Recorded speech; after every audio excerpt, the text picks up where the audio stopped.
அஸ்ஸலாமு அலைக்கும் வரஹ்மத்துல்லாஹி வபரகாத்துஹு. அன்பான சொந்தங்களை இணைத்து நம்ம தல்ஹா இப்னு உபைதுல்லா ரலியல்லாஹு அன்ஹு அவங்க எப்படி ஆரம்பத்தில் இஸ்லாத்தை ஏற்றாங்க என்பதை பார்த்தோம். இன்று நம்ம பார்க்க போகிறது உஹது போரில் நபிகள் நாயகம் ஸல்லல்லாஹு அலைஹி வஸல்லம் அவர்களை தல்ஹா ரலியல்லாஹு அன்ஹு அவங்க எப்படி தனது உயிரை பணயம் வைத்து காப்பாற்றுறாங்கங்கிறத பற்றி தான் பார்க்க போகிறோம். உஹது போர் மிகவும் கடினமான ஒரு நாள். ஆரம்பத்தில் முஸ்லீம்கள் வெற்றி பெற்று கொண்டிருந்தாங்க. ஆனால் சிலர் நபிகள் நாயகம் ஸல்லல்லாஹு அலைஹி வஸல்லம் அவர்களுடைய கட்டளையை மீறியதுனால போருடைய நிலைமையே மாறிடுச்சு. எதிரிகள் திடீரென பின்னால் இருந்து தாக்க ஆரம்பித்தாங்க. முஸ்லீம்கள் செதறி ஓட ஆரம்பித்தாங்க.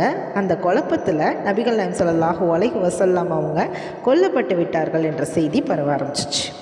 அந்த நேரத்தில் பலர் பயந்து நின்றாங்க. ஆனால் சில சஹாபாக்கள் மட்டும் நபிகள் நாயகம் ஸல்லல்லாஹு அலைஹி வஸல்லம் அவங்கள சுற்றி நின்று பாதுகாத்தாங்க. அந்த வீரர்களுடைய முன்னிலையில் இருந்தவர் தல்ஹா ரலியல்லாஹு அன்ஹு.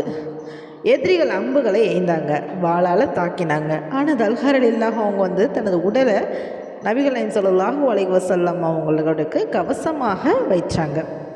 ஒரு அம்பு நபிகள் நாயகம் ஸல்லல்லாஹு அலைஹி வஸல்லம் அவங்கள நோக்கி வந்தபோது தல்ஹா ரலியல்லாஹு அவங்க தன்னுடைய கையை முன்னால் வைத்து தடுத்தாங்க. அந்த கை கடுமையாக காயம் ஏற்பட்டு விட்டுருச்சு. சில வரலாற்றில் அந்த கை செயலிழந்ததாக கூட வருகிறது. ஆனால் தல்ஹா ரலியல்லாஹு அவங்க பின்னால் போகலை. அவங்க நபிகள் நாயகம் ஸல்லல்லாஹு அலைஹி வஸல்லம் அவங்களுக்காக பாதுகாப்பான இடத்திற்கு அழைத்து சென்றாங்க.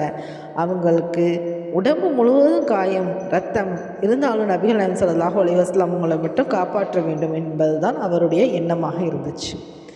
அந்த போரில் தல்ஹா ரலியல்லாஹு அவங்க அவருடைய உடலில் 70க்கும் மேற்பட்ட காயங்கள் ஏற்பட்டதாக சொல்லப்பட்டுச்சு.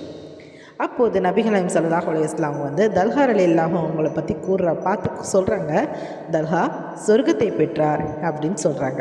சுப்ஹானல்லாஹ். நபிகள் நாயகம் ஸல்லல்லாஹு அலைஹி வஸல்லம் அவங்க தனது உயிரை அர்ப்பணித்த மனிதர்.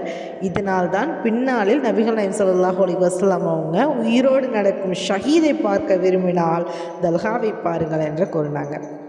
இன்று நம்மிடம் ஒரு கேள்வி. நபிகள் நாயகம் ஸல்லல்லாஹு அலைஹி வஸல்லம் அவங்களுக்காக தல்ஹா ரலியல்லாஹு அவங்க தனது உயிரையே கொடுக்க தயாராக இருந்தாங்க. நம்ம நபிகள் நாயகம் ஸல்லல்லாஹு அலைஹி வஸல்லம் அவங்களுடைய சுன்னத்துக்களை பாதுகாக்க தான் தயாராக இருக்கிறோமா? அல்லாஹ் நமக்கும் அந்த ஈமானையும் சஹாபாக்களுடைய ஈமானையும் தியாகத்தையும் தந்தருள்வானாக. ஆமீன் ஆமீன் யா ரப்பில் ஆலமீன்.